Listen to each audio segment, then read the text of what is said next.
우리 마음을 모아 하나님께 예배하며 나아가겠습니다. 다 같이 사도신경으로 우리의 신앙을 고백합니다. 나는 전능하신 아버지 하나님, 천지의 창조주를 믿습니다. 나는 그의 유일하신 아들, 우리 주 예수 그리스도를 믿습니다. 그는 성령으로 잉태되어 동정녀 마리아에게서 나시고 본디오 빌라도에게 고난을 받아 십자가에 못 박혀 죽으시고 장사된 지 사흘 만에 죽은 자 가운데서 다시 살아나셨으며 하늘에 오르시어 전능하신 아버지 하나님 우편에 앉아 계시다가 거기로부터 살아있는 자와 죽은 자를 심판하러 오십니다. 나는 성령을 믿으며 거룩한 공교회와 성도의 교제와 죄를 용서받는 것과 몸의 부활과 영생을 믿습니다. 아멘.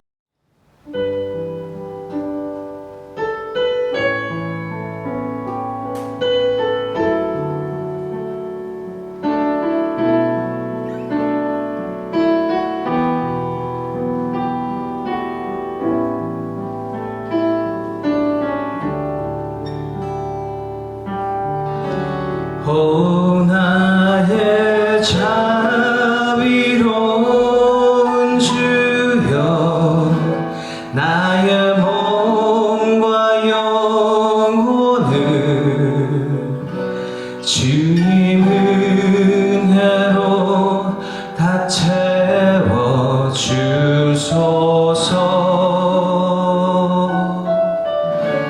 이 세상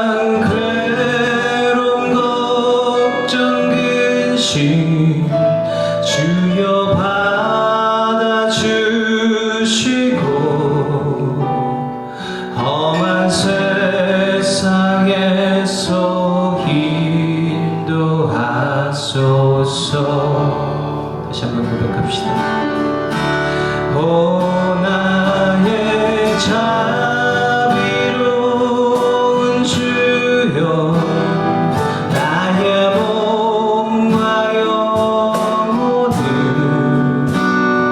주님 은혜로 다 채워주소서.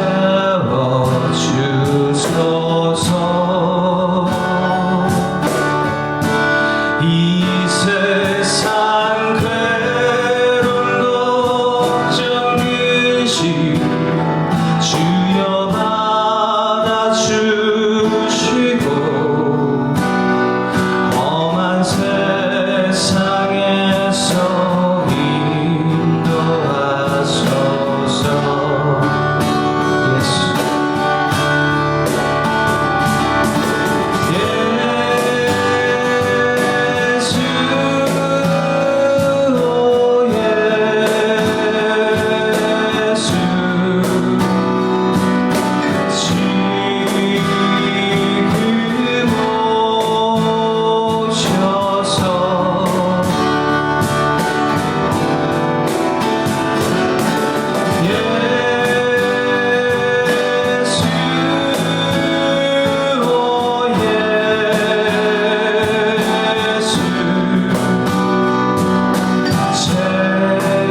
아멘.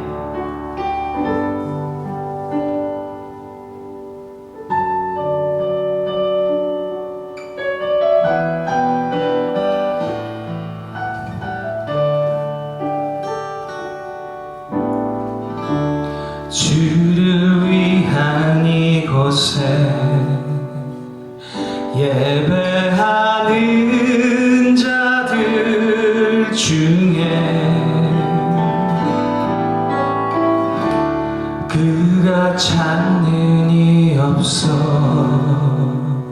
주님께서 슬퍼하시네.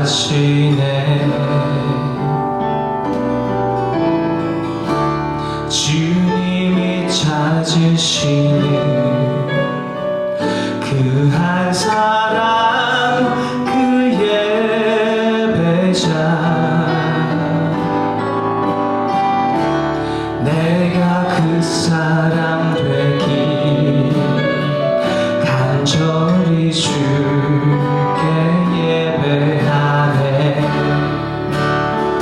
주님의로 이곳에 서 있네. 주임제에 엎드려 절하네. 그 어느 것도 난 필요 없네. 주님만 경배해. 주님의로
난 필요 없네 주님만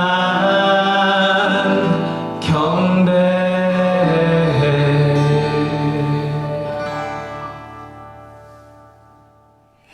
하나님 감사합니다. 지난주에도 아프지 않고 건강하고 안전하게 지내게 해주셔서 감사합니다. 하나님 6월이 시작되었습니다. 이번 달에도 우리 교회 모든 가족들이 하나님의 은혜로 살아가게 해주세요. 예배도 잘 드리고 기도도 열심히 하며 하나님의 뜻대로 살아가게 해주세요. 이 시간에 하나님의 말씀을 듣습니다. 전하시는 목사님께 성령님의 능력을 주세요. 듣는 사람들은 잘 들을 수 있게 도와주세요. 이 모든 말씀 예수님의 이름으로 기도합니다. 아멘.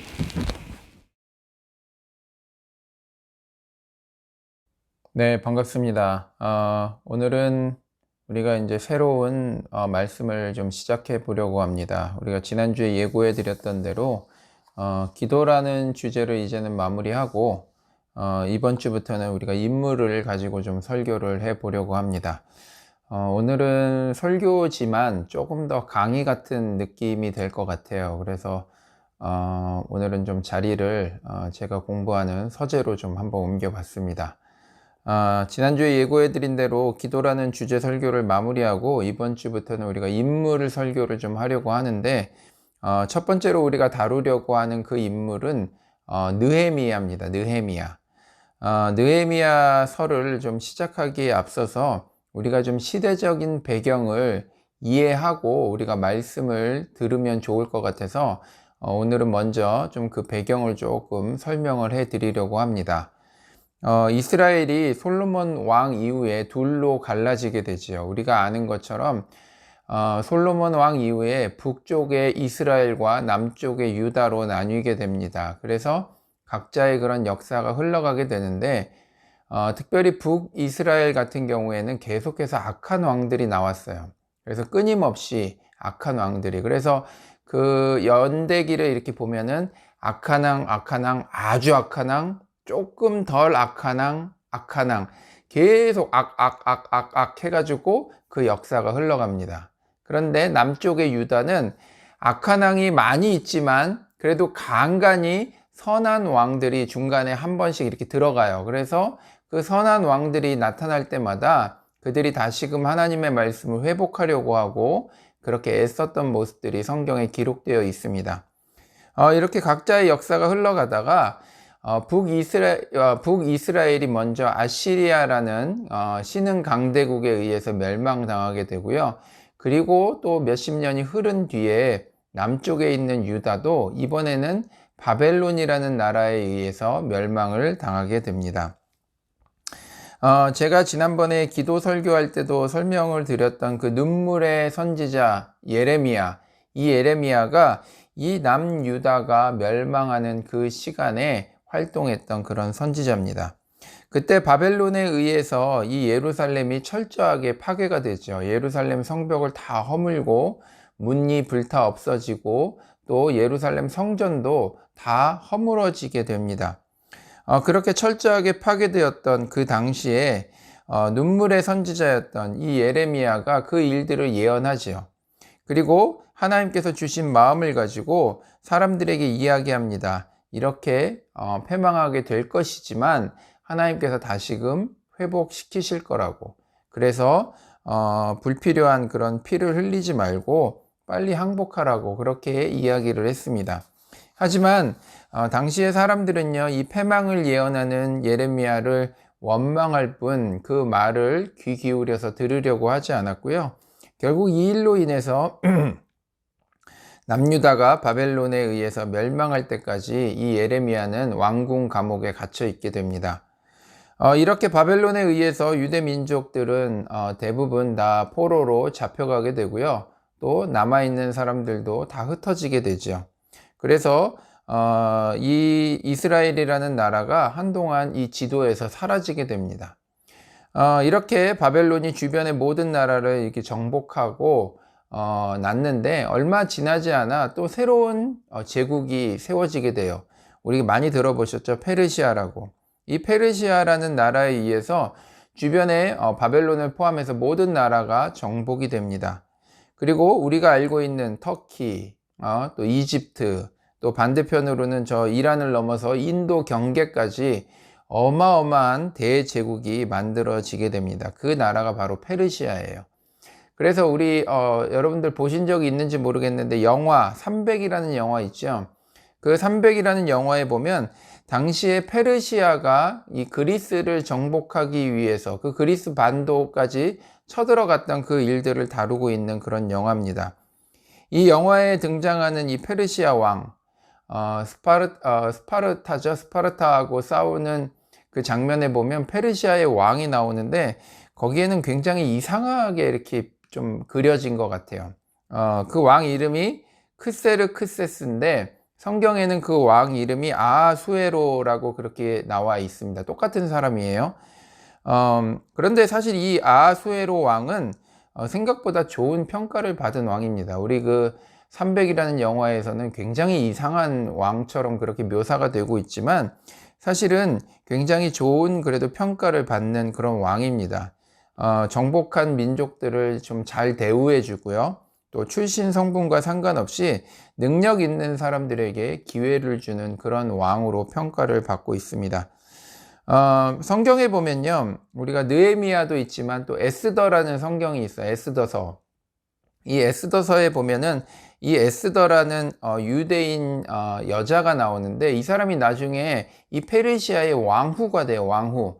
이 왕후가 될 때의 그 왕이 누구냐 하면 바로 이 300에 등장하는 이 크세르크세스 그 왕이 아내를 에스더를 아내로 삼게 되죠. 그래서 이 에스더서의 성경을 보면 이 에스더가 어떻게 왕후가 됐는지 그리고 또 그 과정을 통해서 하나님께서 포로로 잡혀가 있었던 그 이스라엘 백성들에게 어떻게 은혜를 베푸셨는지가 그 말씀을 통해 살펴볼 수가 있습니다. 페르시아가 바벨론을 무너뜨리고 대제국이 됐다고 말씀드렸죠. 그 첫 번째 왕이 누구였냐 하면 페르시아의 첫 번째 왕은 고레스예요. 고레스. 이 고레스 왕은 바벨론에 의해서 포로로 잡혀왔던 이스라엘 민족들을요 귀환시켜 줍니다. 그래서 나라가 없어지고 한 70년 정도 됐던 그 해였는데 그때 수룹바벨이라는 사람이 리더가 돼서 포로로 잡혀온 사람들 중에 약 4만 명 정도가 이스라엘 땅으로 다시 귀환을 하게 됩니다. 그리고 그 이후에 다음 왕이죠. 아닥사스다. 오늘 우리 성경에 등장하는 왕인데 이 왕이 또 2차로 또 한번 포로 귀환을 단행을 하게 됩니다. 그래서 그때는 에스라라는 사람을 세워서 한 1000명 조금 더 되는 사람들이 다시 또 이스라엘로 돌아가게 됩니다. 철저하게 파괴되고요. 폐허가 됐던 그 예루살렘 70년이라는 시간이 지났으면 뭐 거기에 뭐가 남아 있겠어요. 그렇죠? 그런데 이 1차로 포로 귀환했던 사람들이 그곳에 가서 제일 먼저 했던 일이 성전을 짓는 일이었어요. 그들은 정말 어려운 시간이었지만 가장 먼저 성전을 완성을 했습니다. 그래서 그 성전을 그 당시의 리더의 이름을 따라서 수룹바벨 성전이다 라고 그렇게 이야기합니다. 하지만 성전은 겨우 어떻게 지을 수 있었지만 예루살렘 성을 다시 복구하는 것은 엄두를 내지 못했어요. 뭐 여러분도 아시겠지만 성전을 하나 짓는 것과 이 성을 다시금 건축하는 것은 뭐 그 일의 차이가 어마어마하죠. 그러다 보니까 어떻게 됐냐 하면 어렵게 이렇게 돌아가서 정착을 한 유대인들이 그곳에서 굉장히 큰 어려움을 당하게 됩니다. 뭐 성벽이 없다 보니까 툭하면 이방 민족들이 쳐들어오고 도적대들이 쳐들어와서 계속해서 이스라엘 민족들을 괴롭히고 그들이 가진 것들을 빼앗아 가고 또 노략하고 또 사람을 잡아가는 어떤 그런 약탈과 그런 모습들이 늘 그들의 삶 가운데 그냥 함께 있었던 거예요. 그러다 보니까 참으로 어렵고 힘든 시간들을 그들이 보내고 있었던 거죠. 오늘 여기까지가 우리가 느헤미야 이 말씀을 보기 전에 우리가 좀 주변 상황에 대한 부분들을 좀 나눠봤습니다. 오늘 우리가 이런 어떤 이해를 가지고 느헤미야서를 이제 몇 주간 좀 살펴보려고 하는데요. 여러분, 이번에 인물 설교를 이렇게 하게 되면서 느헤미야를 결정하게 되었던 그런 이유가 있습니다. 첫 번째는요, 이 느헤미야가 평신도라는 거예요. 평신도. 제사장이나 뭐 예언자나 어떤 그런 사람이 아니라 평신도였다라는 거죠. 사실 하나님의 이 사역이라는 것, 이 하나님의 사역의 현장은요, 교회가 아니에요. 교회가 아니라 성도들이 살아가는 삶의 현장입니다. 이 말은 사역의 주인공이 목회자가 아니라 삶의 현장을 살아가고 있는 그런 성도 한 사람 한 사람이라는 거죠. 느헤미야를 통해 삶의 현장에서 어떻게 하나님의 부르심에 순종하고 하나님께서 그 인생을 어떻게 사용하시는지를 우리가 좀 살펴보기를 원했습니다. 두 번째는요, 그가 포로 출신의 사세라는 거예요. 우리에게는 그런 동질감이 있죠. 물론 오게 된 동기는 다르지만 느헤미야의 인생을 통해서 다른 나라에 정착해서 살고 있는 이민자, 우리이죠, 우리와 또 앞으로 이 땅에서 살아갈 우리 자녀 세대에게 하나님께서 특별히 하시고자 하는 그런 메시지가 있겠다라는 생각이 들더라고요. 이런 기대를 가지고 우리가 느헤미야를 통해서 하나님께서 우리에게 주시는 어떤 그런 메시지와 교훈을 발견하시는 그런 시간이 되시기를 주님의 이름으로 축복합니다. 오늘 우리가 살펴본 본문은 느헤미야 1장 1절에서 4절까지 말씀입니다. 제가 읽어드리도록 하겠습니다. 하가랴의 아들 느헤미야가 한 말이다. 20년 기스르월 내가 도성 수산에 있을 때에 나의 형제 가운데 하나인 하나니가 다른 사람들과 함께 유다에서 왔기에 이리로 사로잡혀 오지 않고 그곳에 남아있는 유다 사람들은 어떠한지 예루살렘의 형편은 어떠한지 물어보았다. 그들이 나에게 대답하였다. 사로잡혀 오지 않고 그 지방에 남은 사람들은 거기에서 고생이 아주 심합니다. 업신여김을 받습니다. 예루살렘 성벽은 허물어지고 성문들은 다 불탔습니다. 이 말을 듣고서 나는 주저앉아서 울었다. 나는 슬픔에 잠긴 채로 며칠 동안 금식하면서 하늘의 하나님께 기도하여 아뢰었다. 아멘. 네, 오늘 이 말씀의 제목을 가지고 우리가 우리 인생을 가치 있게 사는 법이라는 제목으로 우리가 말씀을 좀 나누려고 합니다. 지난주까지 우리가 기도에 대해서 한 6번 정도 이렇게 시리즈로 말씀을 나누었는데 사실 이번 주부터 이제 인물 설교를 해야 되겠다라고 마음을 먹고 좀 기도하고 고민하는 가운데 이 느헤미야라는 이 인물을 좀 설교하면 좋겠다라고 그렇게 결정을 했습니다. 그리고 나서 설교 준비를 하려고 딱 폈는데 첫 장에 뭐가 나오는지 아세요? 느헤미야가 기도하는 모습이 2장까지 쭉 나오더라고요. 저도 놀랬습니다. 뭐 느헤미야의 스토리를 모르는 바는 아닌데 시작이 기도였다라는 것은 생각하지 못했던 것 같아요. 제가 이 말씀을 이렇게 준비하면서 그런 생각이 들더라고요. 아무래도 우리 교회 가운데 하나님께서 기도를 가르치시고 또 기도를 통해서 뭔가 우리 교회에 하실 어떤 그런 말씀, 그런 메시지가 있지 않나라는 그런 확신, 그런 생각이 들더라고요. 그래서 오늘 우리가 이 본문을 가지고 제가 결정한 건 아니지만 하나님이 주신 그 마음을 가지고 또 하나님이 주시는 그 메시지를 가지고 우리가 또 한번 기도에 대해서 조금 살펴보도록 하겠습니다. 이스라엘 민족들이 패망하고요, 다 흩어지게 됐죠. 그리고 많은 사람들이 포로로 잡혀오게 됩니다. 그리고 오늘 느헤미야가 그런 포로로 잡혀온 사람 중에 한 3세, 4세 그쯤 되는 거예요. 우리가 뭐 이민 1세, 이민 2세 뭐 이렇게 이야기하잖아요. 이민은 아니지만 이 사람들도 마찬가지로 포로로 잡혀온 3세, 4세 그쯤 되는 거죠. 그런 느헤미야가 아닥사스다 왕의 술 맡은 관원이 되었습니다. 제가 아까 말씀드렸던 그 300에 나오는 그 왕이 아하수에로 왕이거든요. 페르시아의 그 왕의 다음 왕이에요. 이 다음 왕 아닥사스다 왕의 술을 맡은 관원이 되었다. 여러분, 우리가 이 말씀을 생각해 보면 뭐 별거 아닌 것처럼 그렇게 생각할 수 있는데 사실은 이 자리가 굉장한 자리라는 거예요. 옛날에 한국에서도 보면요, 기미상궁이라고 하죠. 왕이 식사를 하기 전에, 왕이 밥을 먹기 전에 먼저 그것을 먹어보는 사람이 있었어요. 그 사람이 음식을 먹어보고 독이 없는지를 확인하는 거죠. 역시 느헤미야도 그런 일을 하는 사람이었습니다. 근데 우리가 잘 모르고 들으면 술 맡은 관원 하면 어떤 생각이 드냐 하면, 여러분 그거 아시죠? 뭐 와인 소믈리에, 뭐 아니면 단지 뭐 술을 서빙하는 뭐 웨이터, 여러분 이런 사람으로 우리가 착각할 수 있지만, 사실은 이 자리는요, 왕이 굉장히 신뢰하는 그런 사람이 맡을 수 있는 그런 자리였어요. 왕이 어디에 가든지 늘 왕을 가까이 하고 모시는 사람이라는 거죠. 왕이 어디를 가든지 먹잖아요. 그렇죠? 무슨 모임을 하더라도 늘 먹는 것이 빠지지 않기 때문에 이 느헤미야는 늘 왕과 함께하는 사람이었습니다. 지금으로 따지면 비서실장 정도 되는 그런 위치에 있었던 사람인 거죠. 이렇게 느헤미야는요, 그 왕의 측근이고요, 어떻게 보면 실세 중에 또 실세였다라는 것입니다. 이런 제국의 실세인 느헤미야에게 누군가 찾아오게 됩니다. 오늘 말씀을 보니까 형제 하나니가 찾아왔다라고 그렇게 이야기하는데요. 그 하나니가 예루살렘을 다녀오고 나서 이 느헤미야를 만나러 온 거예요.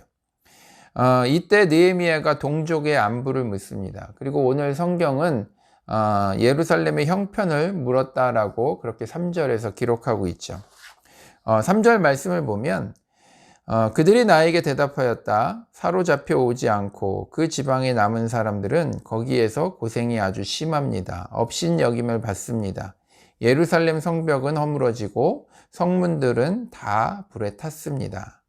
여러분, 이 말을 들은 느헤미야의 반응이 4절 말씀에 기록되어 있습니다. 이 말을 듣고서 나는 주저앉아서 울었다. 나는 슬픔에 잠긴 채로 며칠 동안 금식하면서 하늘의 하나님께 기도하여 아뢰다. 오늘은 우리가 서론을 다루면서 시간이 굉장히 많이 갔어요. 그래서 우리가 4절 말씀, 이 구절 하나만 좀 간단히 우리가 나누고 마치도록 하겠습니다. 오늘 예루살렘의 상황을 들은 느헤미야의 이 반응을 기록한 이 4절 말씀을 보면 여기서 크게 우리가 세 가지를 좀 뽑아볼 수 있어요. 세 가지 그의 행동이 무엇이냐. 첫 번째는 들었다. 두 번째는 울었다. 세 번째는 기도했다라는 것이죠. 하나님께서 크게 사용하셨던 이 느헤미야가 보여준 이 세 가지, 여러분 이 세 가지는요, 우리에게도 꼭 필요한 부분인 것 같아요. 그래서 이 말씀을 통해서 어떻게 우리에게 적용할 것인가를 한번 생각해 보려고 합니다. 첫 번째 느헤미야가 보여주었던 이 들었다라는 것은요, 뭐 우리가 다 아는 내용입니다. 누군가의 말을 듣는 거죠. 우리가 다른 사람들의 말을 우리는 듣는 것보다는 사실은 말하는 것이 우리에게는 더 익숙한 것 같아요. 그리고 그것을 좋아합니다. 그런데 느헤미야는 굉장히 잘 듣는 그런 사람인 것 같아요. 이것은 단순히 뭔가를 듣는 것을 넘어서서 그 사람의 마음, 그러니까 내 마음에 내가 나에게 말을 하고 있는 그 사람의 마음을 담는 것을 이야기합니다. 그래서 그 사람의 상황을 내 마음속으로 느끼는 거죠. 여러분 정말 이런 부분이 우리에게 필요한 것 같아요. 우리가 하나님께서 사용하시는 그런 사람들의 뭐 아주 당연한 그리고 그런 공통점이 있는데, 그것은 무엇이냐 하면 기도하는 사람들이라는 거죠. 기도하는 사람. 여러분 이 기도는요, 우리가 무엇을 보면 알 수 있냐면요, 무엇을 위해서 기도하는지를 보면은 이 사람이 참 성숙한 사람이구나라는 것을 깨닫게 되는데, 여러분 언제 이 사람의 기도를 보면 성숙함을 느낄 수 있을까? 바로 나를 넘어서서 다른 사람을 위해서 기도하는 모습을 보면 이 사람이 참 성숙했구나라는 것을 알 수가 있습니다. 내 기도를 넘어서서 다른 사람을 위해서, 내 이웃을 위해서 기도하는 모습을 보면 이것이 우리 신앙인의 어떤 성숙의 증거로 볼 수 있다는 거죠. 그래서 우리가 내 자신을 넘어서서 친구를 위해서, 또 목원들을 위해서, 또 이웃을 위해서, 나라를 위해서, 그리고 하나님의 영광을 위해서 그렇게 기도해야 되는 사람이 우리는 되어야 한다는 것입니다. 다른 사람의 고통과 아픔, 그 필요를 내 마음에 담아서 기도할 수 있어야 된다는 것이죠. 오늘 느헤미야의 모습이 그렇습니다. 이 땅에, 그러니까 페르시아에서 태어나고 자란 그런 3세, 4세 같은 사람이에요. 이 땅에서 충분히 성공했습니다. 모든 면에서 이곳이 편하고 또 좋은 환경 가운데 누리며 그렇게 즐기면서 살 수 있는 그런 사람이었죠. 그리고 이스라엘 상황에 대해서 이 상황이 도대체 나에게 어떤 영향이 있겠어라고 생각하면서 얼마든지 강 건너 불구경하듯이 할 수 있었습니다. 그런데 이 느헤미야는요, 그 땅에 고통받고 살아가는 그 동포들의 상황을 듣고는 그것을 마음에 담아요. 그리고 그 마음을 가지고, 그 아픔을 가지고 그것을 나의 아픔으로, 나의 고통으로 여기면서 하나님께 기도했다라는 것입니다. 오늘 우리가 누군가를 위해서 기도할 때 여러분, 우리는요, 이런 마음으로 기도를 해야 한다라는 것입니다.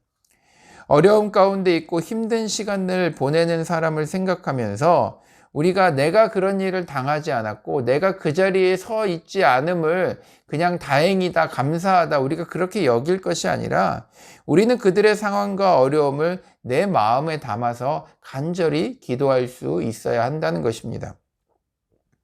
여러분, 우리의 만남, 특별히 우리의 그 목장 모임이 사실은 이래야 되는 거예요. 우리의 만남이, 우리의 모임이 이런 것을 나누고 듣기 위해서 모이는 것이다 라는 것이죠.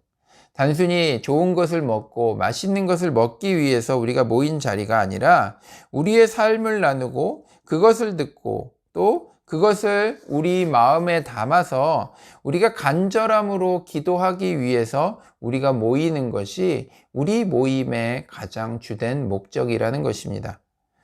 오늘 우리는 느헤미야의 모습을 통해서 또 그의 들음을 통해서 우리가 간절함을 가지고 기도하는 이런 모습을 배워야 한다라는 것이죠.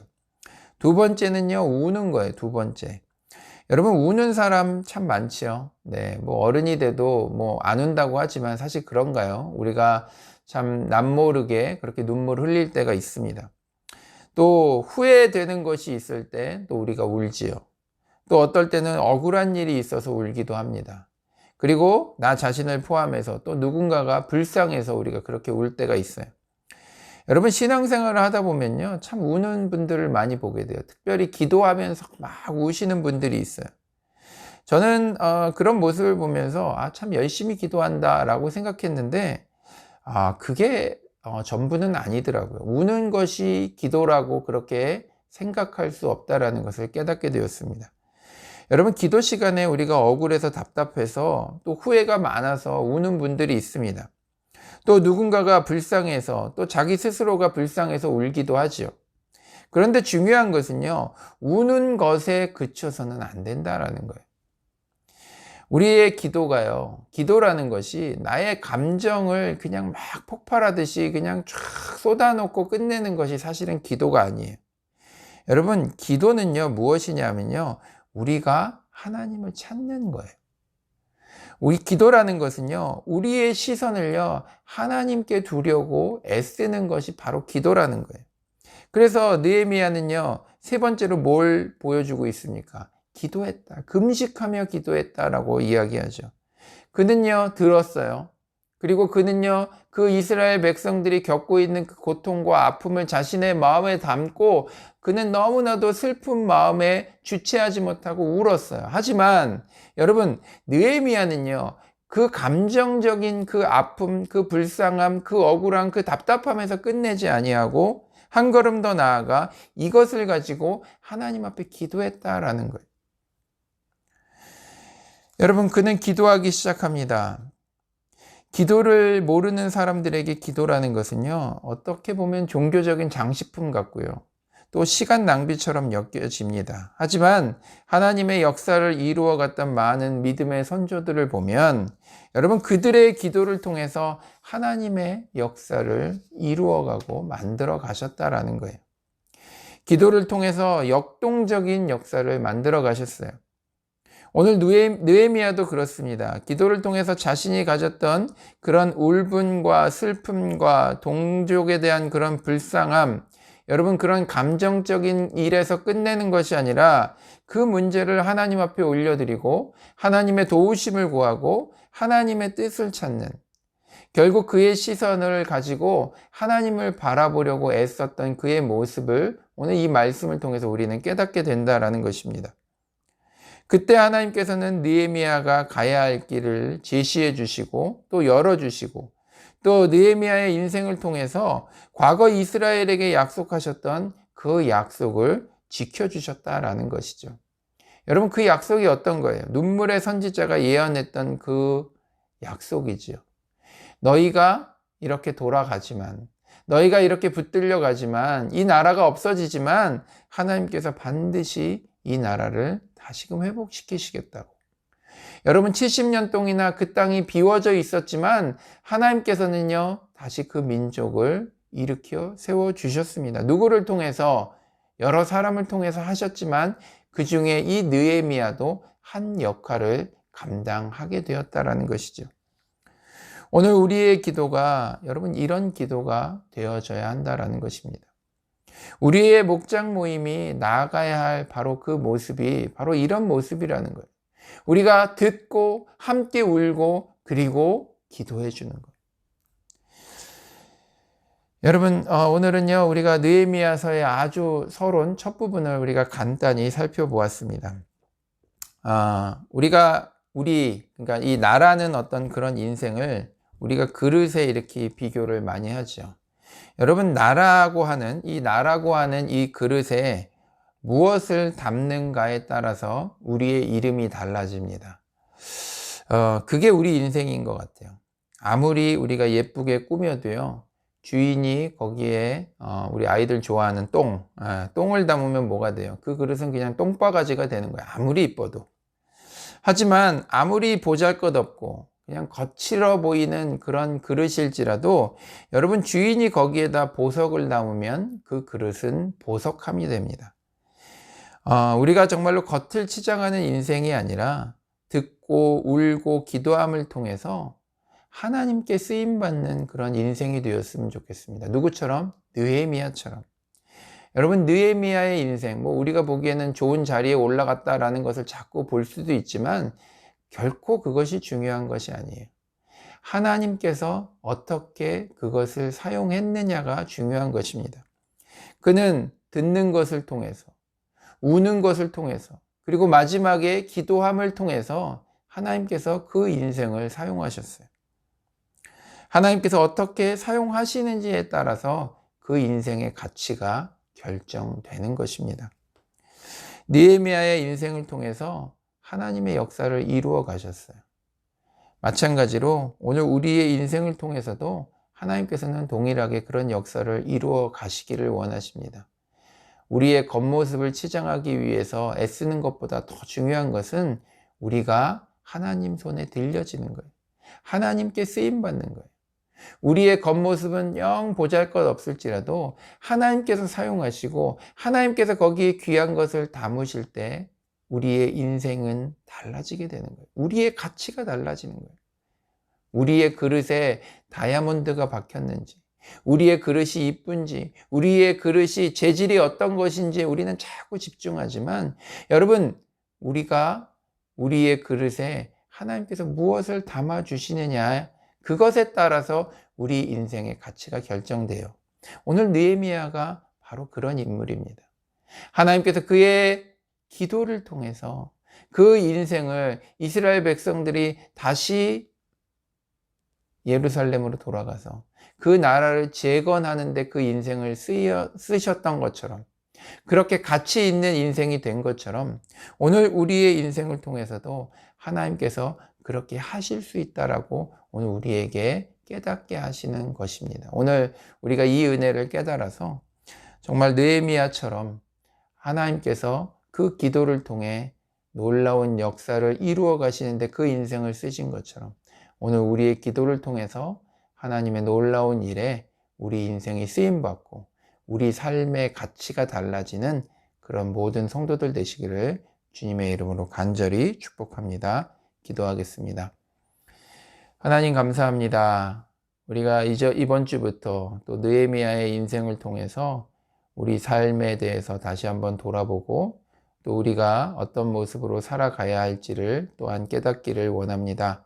특별히 오늘 말씀을 통해서 그가 듣고 또 울고 기도함을 통해 그 인생을 하나님께서 아름답게 사용하여 주시고 하나님의 놀라운 역사하심 그런 도구로 그 인생을 사용하셨던 것처럼 하나님 우리 교회 모든 성도들이 정말로 그런 기도하는 그런 모습을 통해서 우리 인생이 정말로 아름답게 쓰임받는 귀한 인생 될 수 있도록 주님 인도하여 주옵소서.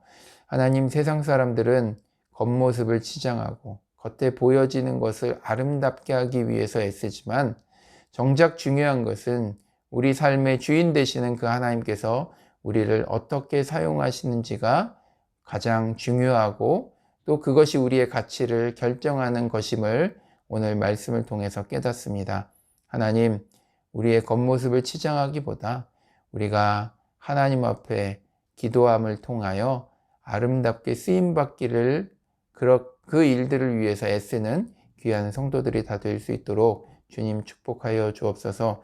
주님 손에 들려진 우리의 인생이 가장 복되고 아름다운 인생이 되는 줄 믿사오니 우리 성도들의 삶 가운데 이런 놀라운 은혜를 허락하여 주시고 날마다 기도함을 통하여 하나님 앞에 아름답게 쓰임받는 복된 인생 다 되게 하여 주옵소서. 이제는 우리 주 예수 그리스도의 은혜와 하나님 아버지의 지극하신 사랑하심과 성령 하나님의 위로하시고 교제하시는 복이 우리의 삶을 통하여서 하나님 앞에 아름답게 쓰임받기로 결단하며 또 이런 일들을 위해서 우리가 듣고 울고 주님 앞에 기도함을 통하여 하나님 앞에 가치 있게 쓰임받기로 결단하고 다짐하는 우리 교회 모든 성도들 머리 위에 저들의 가정과 학업과 자녀들과 또 하는 일들 위에 이제로부터 영원토록 함께 있을지어다. 아멘.